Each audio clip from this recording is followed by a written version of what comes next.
y a des jours où l'on devine rapidement l'issue d'une rencontre. Au regard des premiers instants et des difficultés défensives des Castrets, on a vite compris que la soirée des hommes de Christophe Furios risquait d'être longue. Cela s'est vite confirmé, on est absent. Quand je vois l'état d'esprit de la défense, ça fait flipper, lâcher même le technicien à nos confrères de Canal dans le courant de la première période. Les Montpelliérains ont déroulé devant leur public sans véritablement forcer, en maîtrisant les événements pour se bonifier. Christophe Furios, Castres, icône sport longtemps, le MHR a cherché à mettre son adversaire sous pression en le renvoyant dans son camp, en le poussant à l'initiative. Un jeu de gagne-terrain résumerait parfaitement les premiers instants d'une rencontre disputée sur un fort rythme, une tactique cependant bien menée, pour ensuite chercher les ouvertures avec les détonateurs. Avec 2 essais refusés logiquement à la vidéo, 13 et 22, l'échéance aura été retardée mais l'inéluctable est arrivé.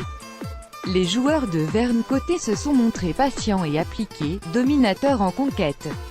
Un léger doute, mais un bonus assuré. La première lame est l'œuvre de Jans van Rensburg, en force, dans la continuité d'un ballon arraché, 25.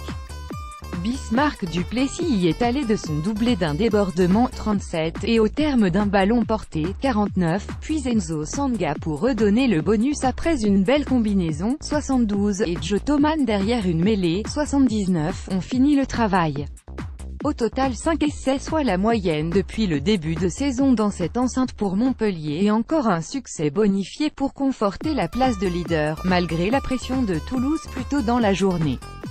François Stein, Montpelliérain icône sport, et il aura fallu attendre la 69e minute pour voir Castres inscrire ses premiers points, grâce à l'essai d'Armand Battle au terme d'une action en guise de sursaut d'orgueil.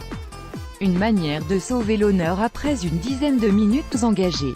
Sauf que ce ne sera pas suffisant et que ça interpelle quelque peu sur la capacité des Tarnais à jouer le coup jusqu'au bout dans la course à la qualification. La mêlée a souffert, la touche a été chahutée et la défense a laissé beaucoup trop d'espace. Le Co va vite devoir oublier, ou se servir de cette claque.